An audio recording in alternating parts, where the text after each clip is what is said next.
Президент Садыр Жапаровтағы, ГКМ басшысы Қамшыбек Ташиевтағы Қырғызстандағы чоң базар иелеріне ескерту беришти. Жапаров Садыр болсо мынтип айтты. Керек болсо чоң килтеген компания комторго внешний управление киргизип туруп мамлекетке алып коебуз. Силердики болсо базарларыңарды 5 секунд алып коебуз деп айтты. Ага улай удалаш эле Қамшыбек Ташиевтағы катуу эскертүү берди. Чоң базар иелерине. Аренда акыларды 2 есе азайткыла, арзандаткыла. Базарчыларга жанагы посетительдерге сатып алуучуларга тоюз. Ыңгайлуу шарттарды түзгүлө. Болбосо акыркы 30 жылдан бери касыпчы болсок итбекер арзан эле жерге эле төлөп коюп мэрияга жана өкмөткө төлөп коюп эле алдап келгенсиз элдин баарын. Ошонун баарын касып чыгасыздагы ар бириңерге иш коскоп базарларын алып коебуз деген маанини айтты. Андыктан бул абдан чоң олуттуу эскертүү болду. Ошол жерде фамилиялар айтылды. Ташиев айтты окшойт. Ошол чоң базар иелери Салымбеков, Капчыбек Жолдошбаев, Сурабалдиева, Байболов, Мелис Мырзакматов, Чолпон Султанбекова жана башка ошолордун базарлары жөнүндө айтылды. Эми чындап келгенде базарга ошол базарлар жана ошол базардын астындагы жерлер бул аталган фамилияларга ата бабаларынан мураска калган эмес да. Биз билебиз да. Кимдин ким экенин Кыргызстанды жакшы билебиз да. Мураска калган эмес да. Мисалы ошол эле уялчак депутат Камчыбек Жолдошбаев мамлекеттик кыял ишканасынын бир ыптасын талашып 2003, 2002, 2003, 2004 ээлеп алган, басып алган жөнүндө мындай айтканда. Басып алып кыялдын ошол кездеги кендиректери Султанбек Макашев экөө көп жылдап соттошуп жүрдү. Акыры ошол кездеги бийлик Акаев менен Танаевке таянып, паралап взяткалап атып сатып алды. Ал эми ага чейин бул 10 жылга чейин кара кечеде 5 сар көмүр иштетип, ошо көмүрдүн акчасы менен байыган. Ошол акчаны алып келип, ошол 5 сарын урган да. Анан баягы 2005 жылдары революциядан кийин биз кара кечени алып жумгала эле.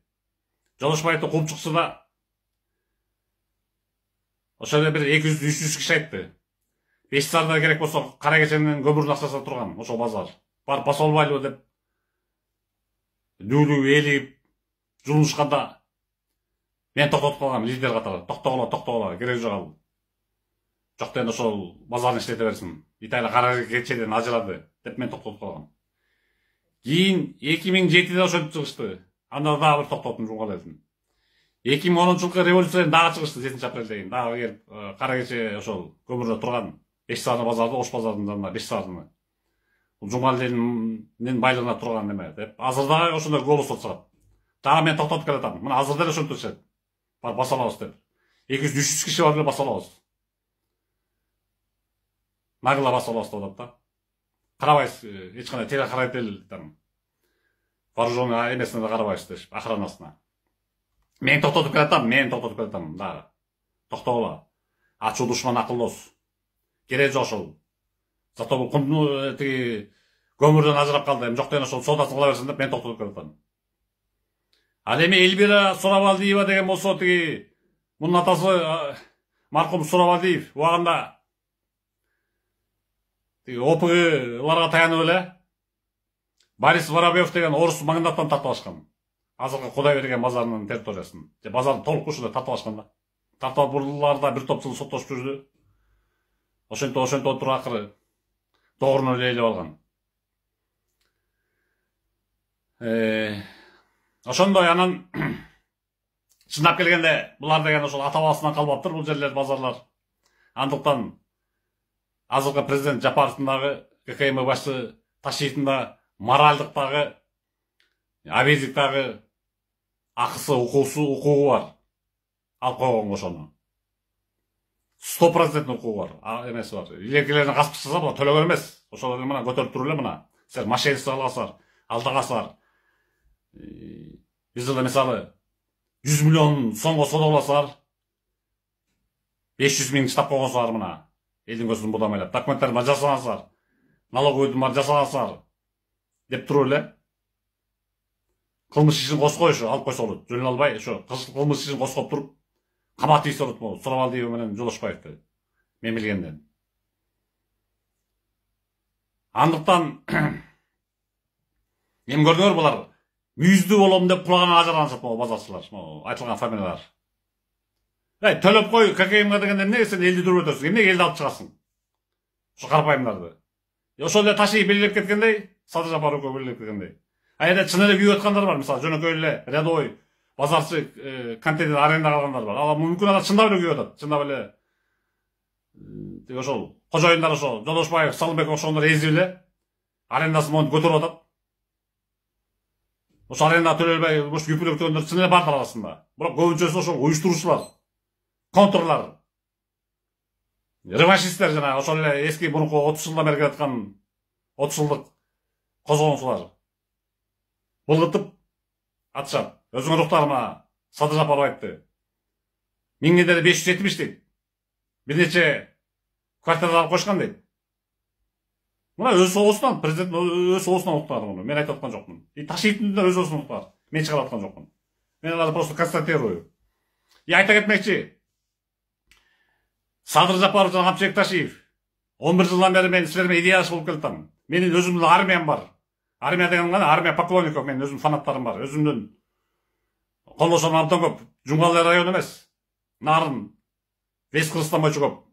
Ошолор менен бирдеме болуп кетсе мен силерге туруп берем. Туруп берем, потому что силердин кылып аткан туп-туура мына. ОПГны талкалап жок кылдыңар.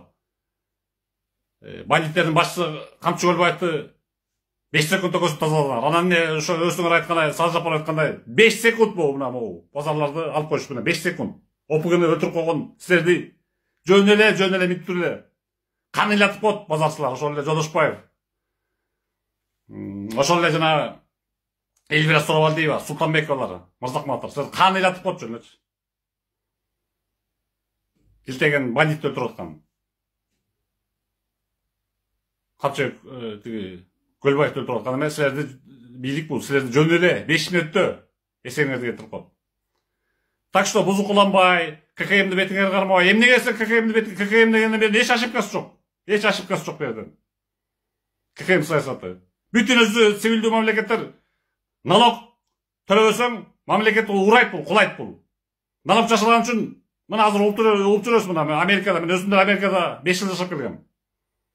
И аны силер через день угасыздар, окуйсуңар, интернет алдыңарда чыгат.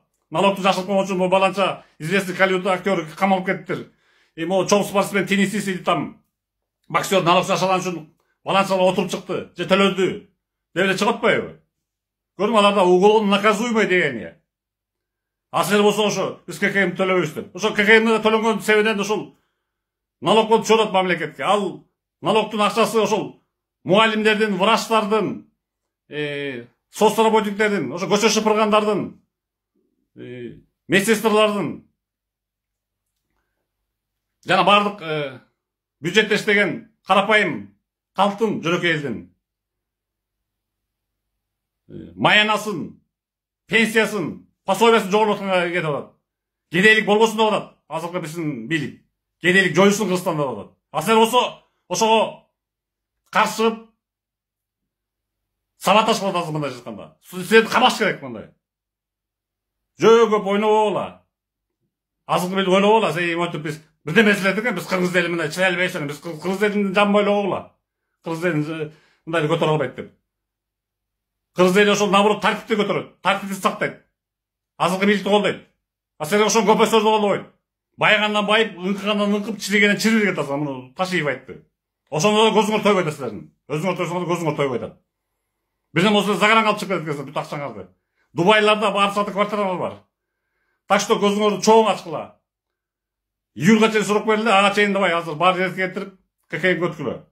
Мен сизге берген кеңешим. Андан кийин кеч болуп калды уже. Алдыра баштаганыңарда.